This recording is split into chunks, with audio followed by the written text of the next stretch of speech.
사도행전 11장 할 차례죠. 선교를 위해서 미리 길을 예비하셨잖아요. 길. 이 하나님이 이미 정해놓으신 거잖아요. 이건 하나님이 정해놓으셨지만 이 정해놓으신 이 때를 우리가 잘 모르는 거잖아요. 때. 그래서 우리에게는 시간이 카이로스라고 하는 하나님의 때가 있고 우리가 물리적으로 그냥 흘러가는 하루, 한 달, 일주일 이렇게 흘러가는 크로노스라고 하는 시간이 있는데 하나님은 우리 시간, 물리적으로 흘러가는 시간 속에서 일하시지만 하나님의 시간은 따로 있어요. 근데 그 하나님의 시간이 때가 참에 예수님이 오셨고 때가 참에 예수님이 승천하시고 성령이 임하셨고 예루살렘 교회에 수많은 사람들이 돌아오게 하셨고 그들이 돌아와서 이제 땅끝으로 갈 수밖에 없도록 8장에서 핍박을 통해서 사도들 외에는 다 흩어서 유대와 사마리아 지방의 복음이 전해지게 하셨어요. 그런데 그 이후에 또 하나님의 때가 차서 사도 바울을 회심시켜서 준비시키시고 고넬료라고 하는 이방인 백부장, 이 사람을 할례 받지 않은 사람이잖아요. 할례 받지 않은 이 부정한 이방 사람을 회심시켜서 이방 선교의 문을 열어놓으셨어요. 그것도 사도 베드로를 통해서 열어놓으셨기 때문에 누구도 거기에 대해서 이의를 제기할 수 없게 한 거죠. 왜냐하면 예루살렘 공동체에서 이 문제가 해결되지 않은 상태에서 사도 바울이 나가서 선교를 하면 이단자로 낙인 찍혀서 예루살렘 교회와 분열을 일으켜서 아무 일도 할 수가 없는 거죠. 그래서 하나님께서 미리 예정 가운데 차근차근 준비를 하셨죠. 마치 출애굽을 할 때 이스라엘 백성들을 이제 때가 차니까 왕을 바꿔버렸잖아요. 왜냐하면 요셉이 어마어마한 총리였잖아요. 애굽에 있는 모든 돈과 짐승과 땅과 사람까지 다 바로의 재산이 되게 했단 말이죠. 그 7년 가뭄 기간에. 근데 다 돌려줬어요. 그리고 20%만 세금 내고 80%는 너희 다 알아서 가져. 이렇게 농지 개혁을 해서 돌려보냈단 말이죠. 공짜로. 그러니까 모든 걸 다 잃어버렸는데 80%라고 하는 혜택을 공짜로 얻은 거잖아요.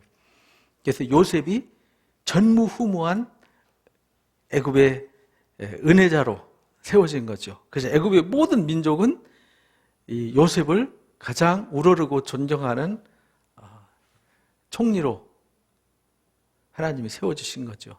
그래서 야곱과 그 70 형제들이 고센 땅에서 각종 혜택을 누리고 살아도 아무도 태클 거는 사람이 없었어요. 그래서 거기서 번성하고 창성하고 해서 큰 민족을 이루게 하셨단 말이죠. 민족을 이루니까 이제는 요셉을 모르는 새 왕을 준비하셨어요. 그죠? 그리고 그들을 노예로 전락시켜서 강제 노역에 동원돼요. 그러니까 이 사람들이 그동안 누렸던 혜택이 없어지는 거죠. 좋은 땅에서 사는 것도 이제 싫어요. 뭐가 기억나냐면 아브라함과 이삭과 야곱에게 약속했던 약속이 기억나는 거죠. 아, 이제 우리가 고향으로 돌아갈 때가 됐나 보다. 근데 돌아갈 수 있는 힘이 없어요. 그래서 이 압제와 고통으로부터 벗어나고 싶어서 조상의 하나님 앞에 부르짖어 기도하게 되는 거죠. 그래서 이들의 잃어버렸던 신앙을 준비하셨어요. 왕을 준비하셨고 신앙을 준비했고 그 다음에 지도자 모세를 준비하셨어요. 그래서 때가 참에 10가지 재앙과 함께 홍해를 건너서 가나안 땅을 향하여 갈 수 있게 하셨죠. 하나님이 철저하게 기획하고 준비하셨잖아요. 여기 이방 선교도 하나님이 길을 미리 다 정해놓으시고 절차 과정을 하나님이 적당하게 때를 따라 아름답게 하셨어요. 그래서 이 때에 이 이방 선교를 위해서 사울이라는 청년을 준비하셨죠. 이 바울이라고 하는. 그리고 고넬료 준비하셨죠. 그리고 고넬료를 그냥 하셨으면 안 되기 때문에 예루살렘의 수장이었던 베드로를 동원해서 준비시켰어요. 그런데 이 사건이 엄청난 사건이었어요. 우리는 그냥 백부장이 훌륭했네. 이 사람이 하나님을 경외하고 평소에 유대인들을 어려운 상황에 있는 사람들을 많이 구제하고 하나님 앞에 기도까지 하던 사람이란 말이죠. 그래서 하나님이 때가 돼서 부르셨지만 그거는 이제 우리 입장에서 보는 거고, 그 당시에 예수님과 예수님의 제자들, 그 다음에 예루살렘 공동체는 전부 다 유대교인들이었단 말이죠. 그러니까 유대교의 입장에서 봤을 때는 부정한 저 이방인이 하나님 백성이 된다는 것은 어려운 일이었죠. 하나님 백성이 되려면 어떻게 해야 되냐면 유대교로 입교 절차를 거쳐서 할례를 받아야 했어요. 근데 할례도 안 받았어요. 근데 베드로가 할례도 안 받은 이방인 집에 가서 먹고 하루 잤단 말이죠. 이거는 그때 당시에 해외 토픽감이었어요. 있을 수 없는 일이 벌어진 거죠. 그래서 사도행전 11장에 유대에 있는 사도들과 형제들이 이방인들도 하나님의 말씀을 받았다 함을 들었더니 베드로가 예루살렘에 올라갔어요. 그랬더니 할례자들이 난리가 났어요. 내가 무할례자의 집에 들어가서 먹었다며? 너 무할례 집 갔다며? 어떻게 그럴 수 있어? 이래가지고요. 왜냐하면 회심하고 돌아온 그리스도인들이 유대인이었잖아요. 할례 받은. 그래서 이 할례 받은 거와 할례 받지 않은 그리스도인들이라고 하는 이 핫 이슈가 1세기 당시에 아주 엄청난 파장을 일으켰어요. 그래서 사도 바울이 복음을 전할 때 할례 받지 않은 이방인들한테 복음을 전한 거잖아요. 그리고 그들과 함께 다녔고. 그러니까 이 사도 바울이 예루살렘 왔을 때 유대인들이 죽이려고 막 난리를 쳤던 거죠. 베드로가 그들한테 말합니다. 이 일을 차례로 설명했더라. 그 베드로는요, 참 황당한 거죠. 입장이 난처해졌잖아요. 그러나 베드로는 성령이 충만한 사람이었고 하나님이 환상 보여주셔서 고넬료의 초청을 받아서 갔고, 고넬료는 환상 가운데 베드로를 초청하게 하셨잖아요. 그래서 거기서 말씀을 전했더니 그들이 성령 받는 것을 봤는데 이 일을 내가 한 게 아니라 누가 했어요? 하나님이 하셨어요. 그러니까 베드로는 당당했어요. 그래서 이르되 내가 요빠시에서 기도하고 있었다. 점심때쯤 돼가지고 황홀한 중에 환상을 하나님 보여주셨다. 이제 고넬료 사건 이야기, 10장 이야기를 상세히 다시 설명하는 거예요. 실제 있었던 일을. 이걸 이제 우리는 간증이라고 그러죠. 간증. 간증은 하나님이 하셨던 그 일을 있는 그대로 설명을 하는 거예요. 근데 요즘은 간증이 보태가지고 이제 영웅담을 만들어서 이상하게 만들다 보니까 문제가 된 거죠. 여기서 보자기 같은 큰 그릇이 내 귀에 매어가지고 하늘로부터 내려오는데 내 앞에 이렇게 내려오더라. 점심 배고파가지고 막 뭐 먹어야 되는데 쫙 내려오면서 이거 잡아먹으라고 그러더라. 근데 가만히 보니까 거기에 뭐가 있어요? 네 발 가진 것들, 들짐승들, 기는 것들, 공중에 나는 것들 다양하게 많이 있는데 나한테 뭐라고 그러냐면 베드로야 일어나서 이거 잡아먹어 이렇게 음성이 들렸다는 거예요. 그러니까 베드로는 주님 제가 그럴 수 없습니다. 내가 속되거나 깨끗하지 않은 것은 결코 내가 잡아먹은 적이 없습니다. 이 말은 내가 유대교인으로서 정결 예법을 잘 지키는 사람입니다. 이렇게 자기를 내세웠다는 거죠. 나도 그랬어 이 말이거든요. 나도 부정한 거 잡아먹으라 할 때, 주님이 잡아먹으라 할 때 레위기 11장 코셔법을 어기나 안 어기나 시험하는 줄 알고 저 절대 안 먹습니다 이렇게 말했다. 근데 두 번째 또 이거 잡아먹으라 그런데 안 먹는다고 좀 전에 말씀드렸는데요. 저 절대 시험에 넘어가지 않습니다. 이렇게 말했더니 야, 내가 깨끗하다고 하려는데 네가 왜 속되다고 그러니? 그래서 세 번째 이렇게 말씀하시고 이게 끌어올라가더라. 그래서 이게 환상이 무슨 뜻이지? 하고 있었더니 마침 세 사람이 유숙한 집 앞에, 이 무두장이 시몬의 집 앞에 와 있더라는 거죠. 그래서 누구냐 하고 내려가 봤더니 가이사랴에서 보낸 사람들인데 나한테 성령이 명하시더라. 아무 의심하지 말고 함께 가라 그러더라. 근데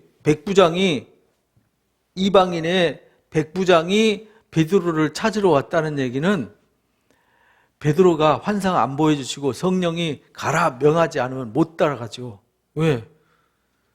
자기가 무슨 죄져 갖고 잡혀가는 줄 알잖아요. 그런데 성령이 야, 따라가, 내가 보낸 거야, 이렇게 말씀하셨다는 거예요. 그래서 함께 가라 하심에 6 형제도 나와 함께 갔더라. 그러니까 6명이 증인이 있다. 이거 나 혼자 본 게 아니야. 이 일은 6명의 증인이 있어. 반드시 어떤 사건이 있으면 증인이 2-3사람이 있어야 돼요. 2 증인이 있지 않으면 법이 성립이 되지 않는데 이미 6 형제가 같이 따라갔다는 거예요. 함께 가서 그 사람의 집에 들어갔더라. 그가 우리에게 말하기를 천사가 내 집에 서서 말하되 내가 사람을 요바에 보내어 베드로라고 하는 시몬을 청하라고 하더라. 그래서 이 고넬료가 환상 보고 베드로를 당신을 청하게 된 거다라고 얘기한 거다. 그래서 지금 10장에 있었던 얘기를 그대로 하죠. 여기도 뭐 보탠 거 있나요? 있는 그대로. 그가 너와 내 온 집이 구원을 받을 말씀을 내게 이르리라 함을 환상을 통해서 보았다는 거예요. 그래서 초청했다는 거죠. 그래서 내가 말을 시작할 때, 그래서 그렇게 초청했기 때문에 그 가족과 친척들 모아놔놓고 친구들 모아놔놓고 내가 말씀을 전했다.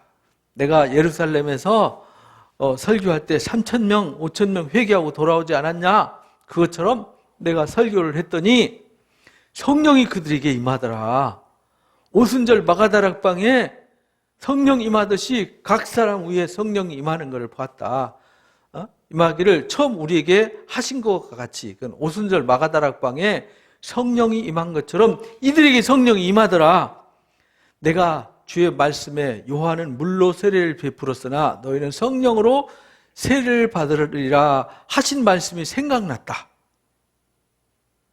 그런즉 하나님이 우리가 주 예수 그리스도를 믿을 때에 주신 것과 똑같은 선물을 그들한테도 주더라.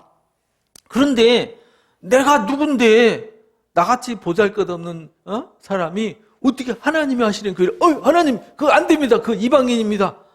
어떻게 이방인한테 성령을 부어주실 수 있습니까? 안 됩니다 라고 말할 수 있냐 이 말이에요. 하나님이 하시는 일을 내가 어떻게 막니? 그래서 예루살렘 교회 할례자들이 막 난리 났을 때 그게 한두 사람이 있는 게 아니라 그 사건이 원래 옛날부터 이슈가 생기면 뭔 일이 일어나죠? 사람들이 모여드는 거죠. 따지러 모여들고 어떻게 되나 하고, 따지러 모이는 사람들이 많이 있고 어떻게 되나 하고 이 일이 어떻게 될까 해서 궁금해서 모여든 사람들이 쫙 예루살렘에 사람 떼가 모여든 거 이 사건 때문에. 잘못하면 베드로가 여론의 재판에 잘못하면 정죄당하고 쫓겨날 판이었어요. 그런데 베드로가 당당하게 말합니다. 이 일은 내가 한 게 아니야. 고넬료한테 환상 보여주셨고 나한테 환상 보여주셨고 가라고 그래서 나는 주의 명령에 순종한 것밖에 없다. 주의 명령에 순종해서 말씀을 전했더니 그들에게 주님이 성령을 부어주셨다. 내가 누군데 그걸 받겠냐. 이렇게 말하니까 할 말이 있어요, 없어요? 없어요. 그때부터 여기 11장 18절 읽어봅니다. 시작. 그들이 이 말을 듣고 잠잠하여 하나님께 영광을 돌려 이르되 그러면 하나님께서 이방인에게도 생명을 얻는 회개를 주셨다 하니라. 이게 이제 이방 선조의 문을 연 거예요. 할례를 안 받았어도 하나님이 성령을 부어주신다. 이방인에게도 생명의 회개를 주셨다. 이 말은 할례를 받지 않은 사람들한테도 복음이 허락이 되었다. 그러니까 복음을 전할 때 굳이 할례를 받지 않아도 된다는 것이 포함이 되어 있는 거죠. 아브라함이 부르심 받자마자 할례 받은 거 아니죠. 할례는 언제 받았냐면 부르심 받고 나서 24년 만에 받은 거예요. 24년 후에. 창세기 17장 1절에 보면 너는 하나님 앞에 행하여 완전하라 하면서 할례법을 줬잖아요. 그리고 나서 내년 이맘때에 아들이 있을 거다 이랬잖아요. 그래서 13살 먹은 이스마엘과 99세 된 할아버지 아브라함이 할례를 받았던 거죠. 그래서 이 할례를 인치기 위해서, 그러니까 하나님이 믿음을 인치시고 24년 만에 얻은 거예요. 그리고 그 다음날 25년 만에 아들 이삭을 주신 거잖아요. 그러니까 할례는 언약을 인치기 위해서 주신 것이지 언약을 앞서지는 못한다. 이제 우리 로마서에서 배운 말씀이죠. 그래서 이방인에게 할례를 주셨어요. 그래서 하나님은 유대인의 하나님만이 아니라 이방인의 하나님도 된다라고 로마서 4장에서 우리가 배웠어요. 3장 말미에 모든 사람이 죄를 범하였음에 하나님의 영광에 이르지 못하더니 예수 그리스도의 십자가의 속량으로 모든 사람들이 다 죄사함을 받고 하나님의 영광에 이를 수 있도록 해주신 거다. 근데 꼭 할례를 받아야 되는 건 아니다. 할례는 언약을 인치기 위해서 준 것이지 할례가 언약을 폐할 수는 없는 거다. 그리고 율법이 할례와 언약을 폐할 수 없는 거다. 이 언약이 먼저고 율법은 이 언약을 완성시키기 위해서 주신 이 언약의 목적을 향해서 나가도록 돕기 위해서 율법을 준 거지 율법이 목적이 아니라는 겁니다. 율법은 그래서 목적이 되신 그리스도에게로 인도하는 초등 선생이 되었다. 몽학 선생이 되었다. 이렇게 이제 갈라디아서 3장에 가르쳐 주신 것입니다. 그래서 그때에 스데반의 일로 일어난 환란으로 말미암아 흩어진 자들이 베니게와 구브로와 안디옥까지 이르러 유대인에게만 말씀을 전했더라. 그러니까 스데반 순교 이후에도 이 이방인 선교가 허락되기 전까지는 누구한테만 복음 전했어요? 유대인들한테만 전했어요. 그러니까 초기 교회는 사도들도 성령 받고 막 유대와 예루살렘, 사마리아 다니면서 막 복음 전하고 여기 순교당하고 이 구브로섬 베니게가 지금 레바논 땅이잖아요. 레바논. 레바논. 이스라엘 지도가 이렇게 돼 있잖아요. 여기가 이제 레바논이란 말이죠. 여기가. 그리고 여기가 이제 구브로섬이 있어요. 여기 구브로섬. 여기가 지중해 바다입니다. 여기가 레바논, 갈릴리 바다, 여기 사해 바다. 여기가 유대 땅이죠. 여기가 예루살렘. 여기가 사마리아. 여기가 유대 땅. 여기가 갈릴리 땅. 여기가 레바논이에요. 레바논을 베니게라고 그래요. 페니키아. 그리고 구브로가 어디냐면 여기. 안디옥이 어디냐면 시리아의 안디옥. 그래서 여기 시리아의 안디옥이 이방 선교의 본거지가 되기 시작한 거죠.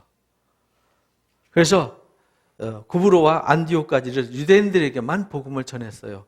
그 중에 구브로와 구레네 사람 몇 사람이 안디옥에 이르렀더라. 이 구레네 사람은 누구냐면 이집트 옆에 지금 리비아 땅 있죠? 리비아 땅. 아프리카 북부 지역. 거기 이 구브로 사람과 구레네 사람들이 안디옥에 이르렀더라. 여기. 안디옥. 시리아의 안디옥이에요. 여기 다메섹이 여기 있고요. 다메섹에서 한참 올라가야 돼요. 여기가 이제 안디옥이 중요한 이방 선교의 전초기지가 되는 거예요. 베이스 캠프가 되는 거죠. 안디옥에 이르러 헬라인에게도 말하여 주 예수를 전파하더라. 이제 이방인 선교가 허용되니까 이제 안디옥에서부터 이방 선교가 본격화되었더라. 이렇게 말해요. 여기서 이제 사도 바울과 바나바가 선교사로 파송을 받는 거죠. 이 교회에서. 13장에 보면 나오죠.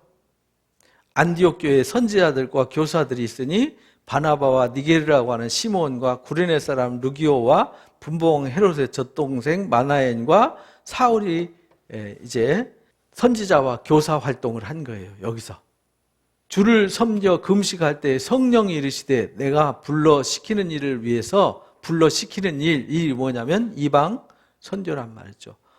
바나바와 사울을 따로 세우라. 그리고 그들이 금식하고 안수기도를 하죠. 그래서 안수기도해서 안수해서 선교사로 세웠어요. 그래서 사역자를 세울 때 안수기도해서 세워서 안수집사, 또 안수장로, 안수집사가 이제 장립집사 되는 거죠. 그래서 안수해서 장로를 세우고 안수해서 목사를 세우는 거예요. 이렇게 해서 최초의 선교가 이 안디옥 교회에서 펼쳐지는데 이 일을 위해서 미리 하나님께서 11장에서 준비를 하신 거죠. 10장에 고넬료를 준비하셨고 9장에서 바울을 준비하시고 이제 안디옥 교회를 준비하셨어요. 안디옥 교회에서 헬라 사람들, 이방인이죠. 이방인한테 복음을 전하기 시작합니다. 주의 손이 그들과 함께 하심에 수많은 사람들이 믿고 죽게 돌아오더라. 이방인들이 물밀듯이 밀려 돌아오는 역사가 있었던 거예요. 그러니까 하나님이 미리 뭐 하셨어요? 준비하셨어요. 이런 일이 있을 거라고는 상상도 못했죠. 예루살렘 교회가 이 사람들의 소문을 들었어요. 이 사람들의 소문을 듣고 야, 안디옥에 이방인들이 복음을 듣고 몰려든데 근데 이방인들이 몰려왔는데 이 사람들을 뭐 해야 되죠? 사람들이 모여들면 교회가 뭐 해야 돼요? 가르쳐야 되잖아요. 그냥 모여들었다고 그냥 아멘 예수 믿습니다 이러고 끝나는 게 아니잖아요. 왜냐하면 이방 세계에서 왔으니까 이방인의 물을 빼야 되잖아요. 그리고 새 옷을 입혀야 되잖아요. 그게 이제 에베소서 이야기예요. 에베소 교회가 이방 교회잖아요. 이방 교회에 바울이 복음을 전하고 나서 이방인들이 모여들 때 에베소 2장에 그렇게 말하잖아요. 너희가 원래는 하나님이 없던 사람들 아니냐. 불순종의 아들들 가운데 역사하는 영을 쫓았고 너희가 진노의 자식들이었는데 긍휼이 많으신 하나님의 은혜가 너희를 택하여 불러서 믿음으로 너희가 구원을 받게 된 거다. 이게 2장 얘기잖아요. 그럼 이들이 구원을 받았으니까 이들이 너희는 하나님 없는 사람이었어. 하나님과 상관없는 사람이었는데 똑같이 예수님이 모퉁이돌이 되고 이방인과 유대인들이 함께 모여서 막힌 담을 뭐 하고요? 허시고. 막힌 담이 성전에 가면은 이방인의 뜰이 있고 유대인의 뜰이 있어요. 그런데 이방인들은 유대인의 뜰에 들어가면 안 돼요. 죽어요. 그래서 나중에 21장에서 이제 배우죠. 드로비모 때문에 바울이 맞아 죽을 뻔했어요. 오해를 사가지고 할례 받지 않은 자를 이 유대인 구역으로 끌고 들어왔다고. 왜냐하면 거기 써 있어요. 이방인들은 들어오면 죽는다고 써 있어요. 그래서 에베소서 2장에 막힌 담을 허시고 그러니까 이방이나 유대인이나 구별하지 않고 한 교회가 되게 했다. 예수님이 모퉁이돌이 되게 하고 선지 사도들의 터 위에서 함께 지어져 가는 것이다. 그래서 유대인이나 이방이나 구별하지 않고 한 하나님의 나라의 백성이요 시민이 된 거다라는 걸 인정했어요. 그러니까 이들이 뭐 해야 되냐면 4장의 말씀처럼 교회에 하나님께서 선지자를 세우고 사도를 세우고 목사를 세우고 교사를 세운 이유는 성도를 온전케 하기 위해서, 그리고 봉사의 일을 하게 하기 위해서, 그리고 그리스도의 몸을 세우기 위해서 이 사람들을 세운 거다. 그러니까 교회는 뭐 하는 사람들이 돼야 되냐면 선지자든 교사든 목사든 사도든 간에 해야 될 일이 뭐냐면 성도를 온전하게 세우는 일, 봉사의 일을 하게 하는 일, 그리스도의 몸을 한 공동체를 세워가는 일. 그래서 너희가 유혹에 빠지지 않고 너희가 믿음의 장성한 자리에 세워지도록 그리스도의 장성한 분량까지 자라야 된다. 자라려면 어떻게 해야 되냐? 이방인의 풍속은 벗어버려야 된다. 너희가 이방인의 총명이 어두워져서 하나님을 알지 못하고 그들이 어둠 속에 갇혀 있었는데 하나님이 거기서 너희를 불러냈지 않냐. 그러니까 너희가 옛 것은 뭐하고 벗어버리고 그리스도의 새 옷을 입어야 된다. 이방인 때 쓰던 것들은 아주 부끄러운 것들 입에 담지도 말고 생각지도 말아야 된다 하면서 새 옷을 입어야 된다. 새 사람이 돼야 된다라는 것을 가르쳐 주셨어요. 여기서 똑같은 거예요. 예루살렘의 소문을 듣고요. 이제 바나바를 파송해요. 왜냐하면 이 안디옥 교회가 이방인들이 막 몰려드는데 무질서해지면 안 되잖아요. 교회를 이방인의 첫 교회인데 안디옥 교회가 이방인의 첫 교회란 말이죠. 이 교회를 바르게 세워야 여기서부터 이방 선조가 이어지니까 그렇잖아요. 어느 교회든 모델이 있어야 되잖아요. 모델 교회. 교회도 모델 성도가 있어야 되잖아요. 그러니까 여러분들이 이제 모델 성도가 돼야 되는 거죠. 그럼 다 누구를 본받아야 돼요? 우리 이 권사님을 본받으세요. 최 권사님 본받으세요. 이 집사님을 신집사님을 본받으세요. 막 이렇게 이제 그래 모델이 돼야 되잖아요. 근데 모델이 없으면은 교회 왔는데 도대체 누구를 닮아야 돼? 그럼 이 사람이 엉망진창인데 이 사람이 기준이 되면 오는 사람마다 다 이 사람 수준밖에 안 되는 거죠. 그래서 안디옥 교회를 든든하게 세워가야 되잖아요. 그래서 바나바를 안디옥에 파송을 했어요. 그래서 그가 이르러서 하나님의 은혜를 보고 기뻐했더라. 막 가서 보니까 막 이방인들이 돌아와서 예수 믿고 너무 기뻐하고 막 은혜 받는 거 보니까 너무 좋았어요. 그래서 기뻐하여 모든 사람을 굳건한 마음으로 주와 함께 머물러 있으라 권했더라. 이 말은 주와 함께 머물러 있으라 권했다는 말은 그리스도 안에서 잘 다듬고 세워갔다는 거예요.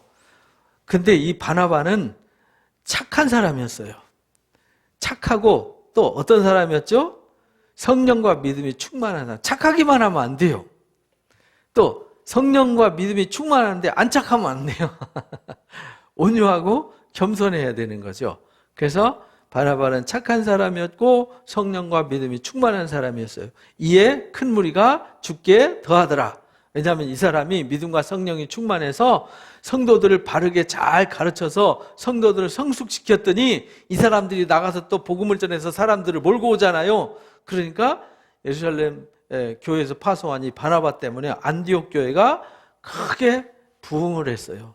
부흥을 하다 보니까 바나바가 이제 한계가 온 거예요. 왜냐하면 이제 이 사람들을 양육하는데 본인이 역량이 부족했어요. 그래서 떠오르는 사람이 있었어요. 누구죠? 사울이라는 청년이 떠올랐어요. 왜냐하면 사울이라는 청년이 회심하고 다메섹에서 복음 전하다가 거기서 사람들 유대인들이 죽이려고 그러니까 보따리 싸들고 어디로 왔죠? 예루살렘에 왔다가 가이사랴로 갔다가 이제 다소로 가 있었잖아요. 그래서 다소가 어디냐면 여기가 안디옥이고 여기가 다소예요.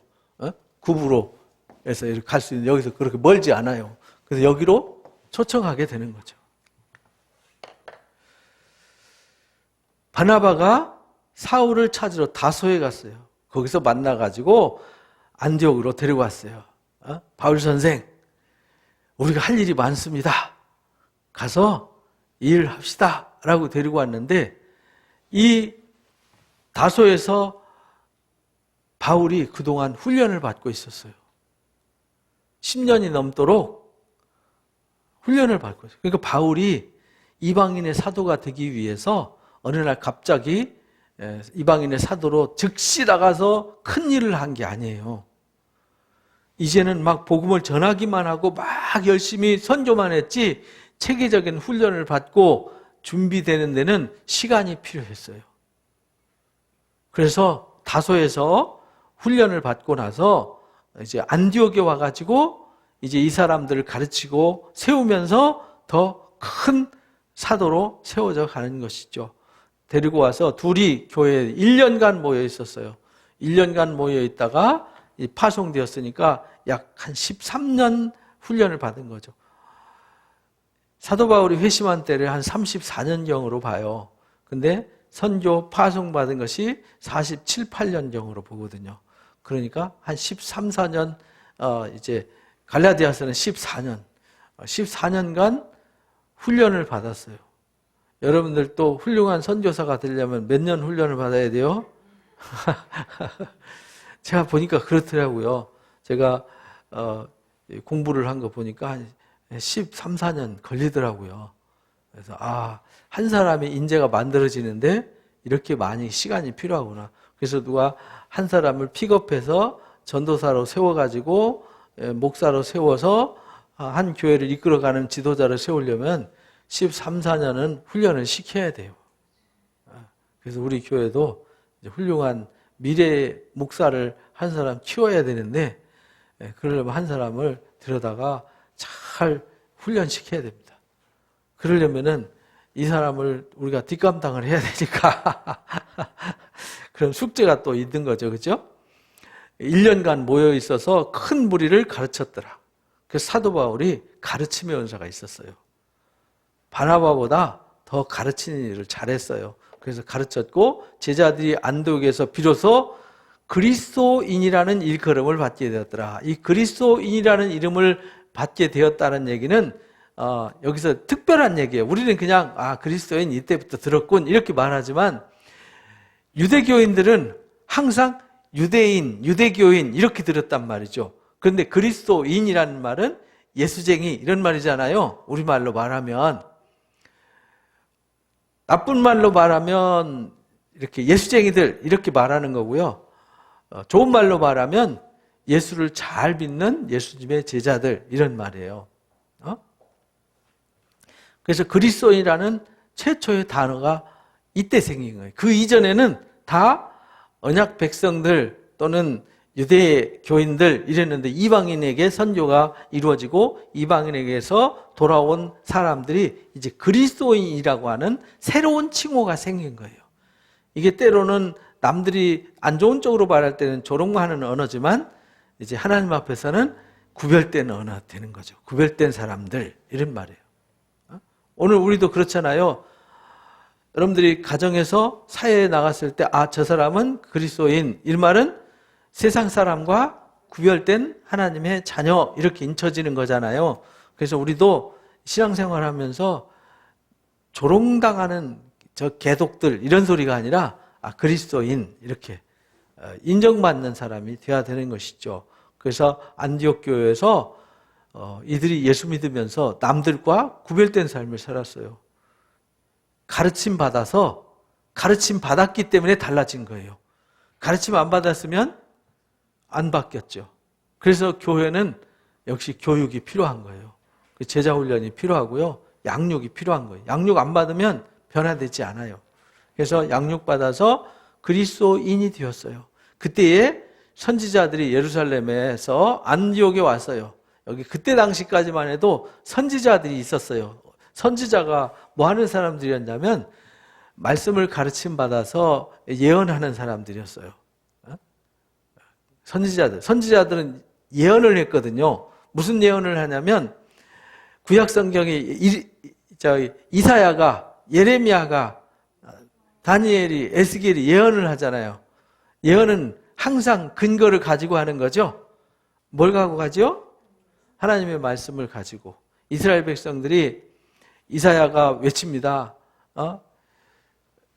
소도 나귀도 주인을 알아보고 주인의 구유를 알아보는데 내 백성들은 나를 몰라본다. 왜 몰라보냐라는 이유를 쫙 펼치잖아요.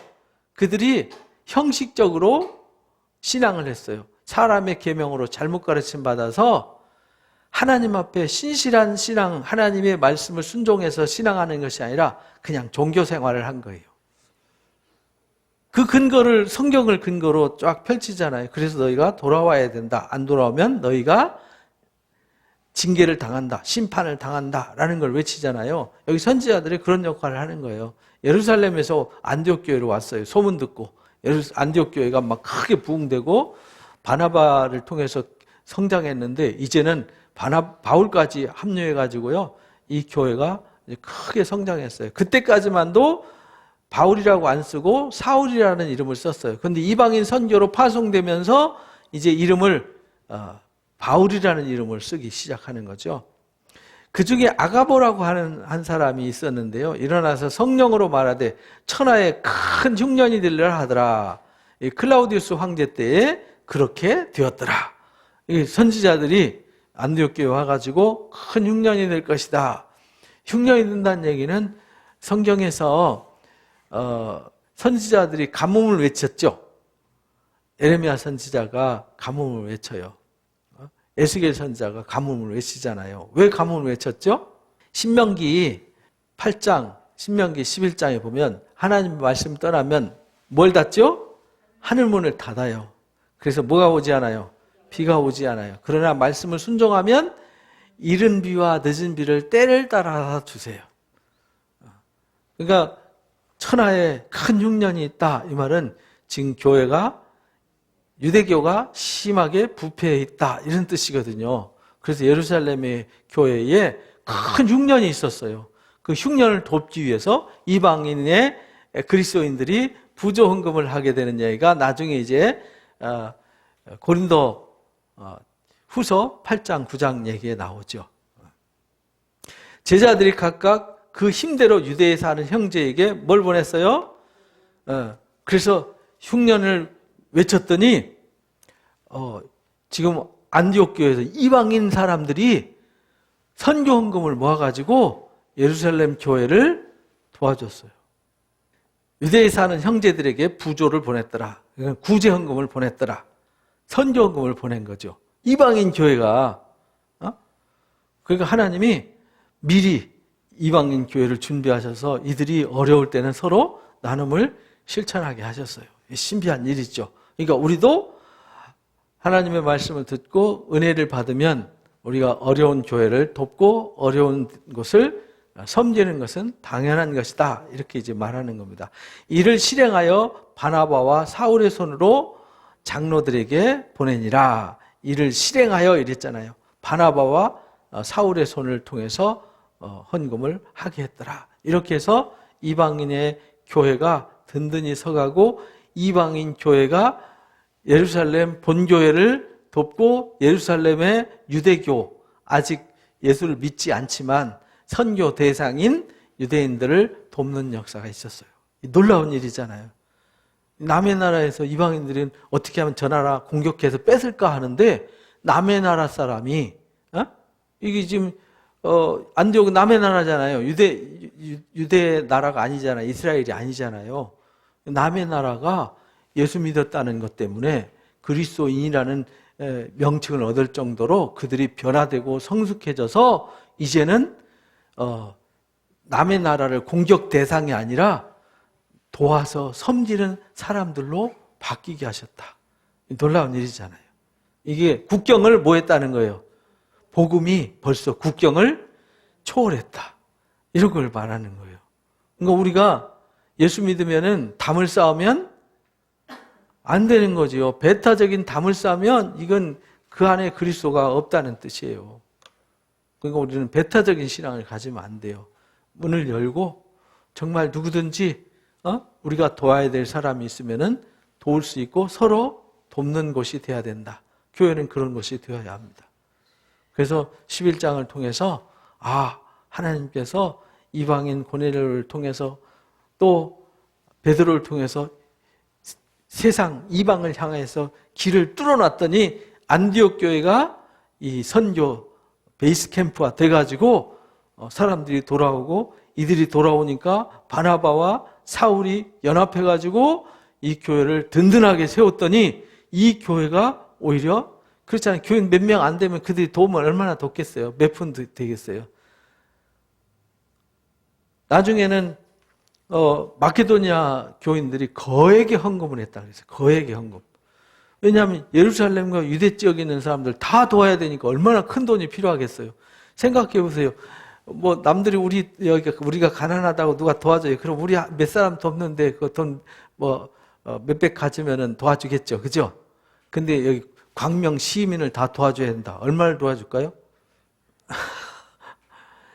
웬만한 돈 가지고는 도움이 안 되죠. 쌀을 트럭으로 몇 트럭 갖다가 막 풀어야 되잖아요.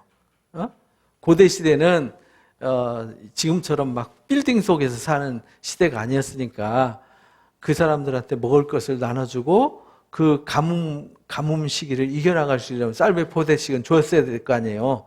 그러면은 그렇게 도울 정도 되면은 교회가 상당히 컸다는 거죠. 그래서 여기서부터 이제 이방인의 선교를 할 수 있는 준비. 그러니까 선교라는 거는 먼저 내가 채워지고 우리가 채워지고 그것이 흘러 넘어가면서 국경을 초월해서 선교가 이루어지는 것이죠. 그러니까 우리도 먼저 우리 교회가 든든히 서가야 돼요. 그러려면 어떻게 되냐? 우리 성도들이 건강하게 세워지고 또 성도들 중에 어려운 사람이 있으면 정말 내 가족도 없듯이 돕고 섬기고 또 일어나면 서로 협력해서 또 이렇게 선교하는 일에 힘써야 된다. 그래서 하나님이 국경을 넘어서 큰 일을 하게 하셨어요. 이렇게 우리는 하나님이 보이지 않게 하나하나 준비해 가시죠. 예루살렘이 여기서부터 시작했던 것이 점점점 이방으로 가서 여기서부터 하나님이 부글부글 끓어서 이 땅끝으로 갈 수밖에 없도록 모든 것을 준비하시는 하나님. 그 준비가 오늘 우리가 있게 하는 동력이 되었다. 그러니까 우리도 오늘 복음의 빚진 자가 되었으니까 우리도 열심히 나누고 섬기는 자 되시기를 주님의 이름으로 축복합니다.